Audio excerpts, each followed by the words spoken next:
전쟁 난민도 난민으로 보호되나요? 관련성 넥서스 문제의 첫 번째입니다. 난민 협약에 따라 보호가 되는 난민의 범주에 포함되려면 난민 협약상 5대 사유와 박해의 위험이 관련이 있어야 한다고 보셨을 겁니다. 인종, 종교, 국적 또는 민족, 정치적 의견, 특정 사회 집단 구성원 지위가 그것인데요. 난민의 5대 사유의 내용을 너무 좁게 이해하거나 박해의 원인과의 관련성이 매우 직접적이고 강할 것을 요구하면 안 될 것입니다. 만약 그렇게 되면 어떤 난민이 돌아가면 박해를 받을 위험은 분명한데 위 5대 사유하고 관련성이 약하다며 난민으로 보호받지 못한다고 하면 보호되어야 할 난민이 엉뚱하게 추방되는 결과가 생길 것이니까요. 이에 관한 문제로 즉 관련성 넥서스의 문제가 있습니다. 첫 번째로 전쟁 난민도 난민으로 보호되는 것인지에 대해서 간략히 다뤄보겠습니다. 전쟁이란 용어가 사실 간단하지 않기에 보통은 무력 분쟁이나 폭력으로부터 탈출한 난민, Displaced Persons in Situation of Armed Conflict and Violence 라고 더 많이 부릅니다. 국제전, 국지전, 내전 등을 포함하는 무력 분쟁이 초래한 위험 속에 해외로 피신한 사람들은 난민으로 보호받을 수 있을까요? 라는 문제입니다. 정답은 당연히도 그렇다입니다. 당연하겠죠. 난민이라고 생각하면 떠올리는 가장 일반적인 이미지는 전쟁으로부터 피신한 난민들이고 난민 제도가 생겨난 배경도 두 차례의 세계대전이었고 난민 제도가 방지하려고 하는 중대한 인권 침해 역시 전쟁에서 가장 많이 일어나니까요. 그런데 이런 이상한 질문을 한 이유는 난민 협약이 보호하는 난민은 전쟁으로 인해 박해받는 난민을 포함하지 않는다 라고 얘기하는 경우가 과거에 있었기 때문입니다. 전쟁이 벌어지고 있는 곳에서 위험을 피해 피신한 사람들에게 너 난민 아니야 라고 하는 경우요. 5대 사유에 전쟁은 포함되지 않는다고 하는 겁니다. 무력 분쟁이나 폭력이 일어나고 있는 곳에서 피난을 온 난민들이 송환되면 위험한 상황에 처하게 될 것은 분명하지만 전쟁이 난민 협약상 5대 사유에 포함되지 않기 때문에 관련성이 없고 그래서 미래에 일어난 박해 위험은 난민 협약이 보호하는 인권 침해와 무관하다는 것이죠. 마찬가지로 무력 충돌의 상황에 놓인 경우는 전쟁포로 민간인 등의 보호를 규정한 국제인도법의 보호를 받을 뿐 난민은 아니라는 주장도 있었습니다. 이상하죠? 난민을 보호하고 싶지 않아 법을 이상하게 악용한 궤변일 뿐입니다. 왜 궤변일까요? 첫째, 무력 분쟁이나 폭력이 일어나는 곳에서 탈출한 난민이 미래에 받게 될 박해가 5대 사유와 관련이 과연 없을까요? 전혀 그렇지 않습니다.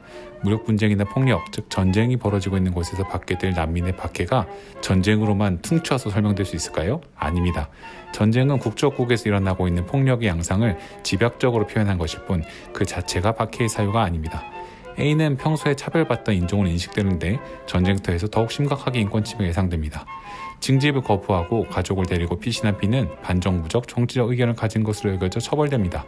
여성의 C는 부모를 잃은 D는 보호자가 없는 특정 사회 집단 구성원으로서 훨씬 취약한 위험을 겪습니다. E가 가진 종교는 해외 국가의 스파이로 여겨집니다.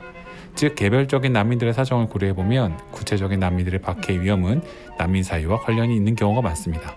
둘째, 국제인도법의 보호란 무력 충돌이 일어나고 있는 곳에서 각 당사국의 의무만 규정하는 것이고 난민 협약에 의한 보호를 배제하지 않습니다. 법률 전문가가 아닌 난민들이 저는 전쟁이 벌어지고 있는 곳에서 피난을 왔어요. 보호해주세요 라고 할 경우 어떤 난민 협약상 사유가 있는지 전문성을 가진 심사관들이 심사를 해야겠죠?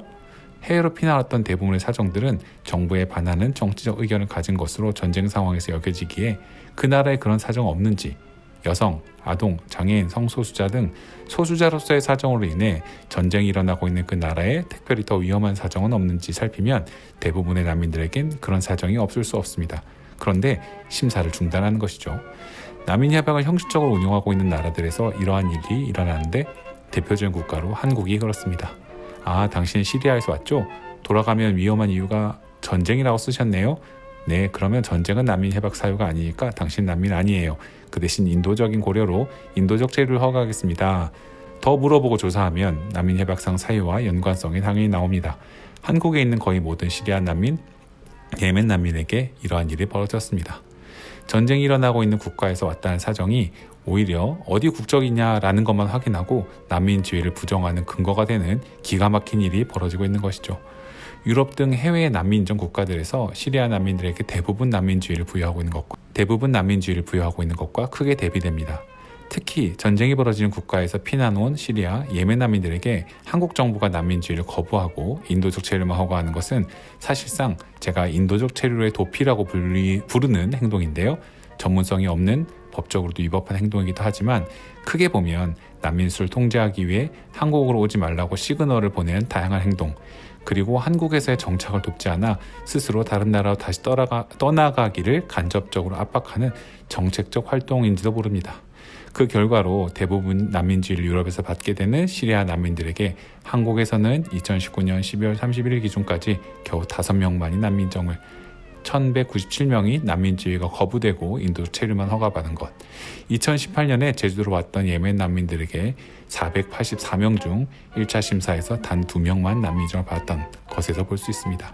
각 국가가 운영하고 있는 난민제도 역사는 난민을 보호하는 방향이 아니라 합리적으로 난민을 거부하는 방향으로 발전해온 측면이 있습니다.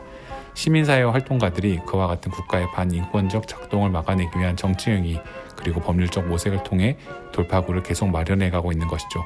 여러분 모두의 연대가 필요합니다.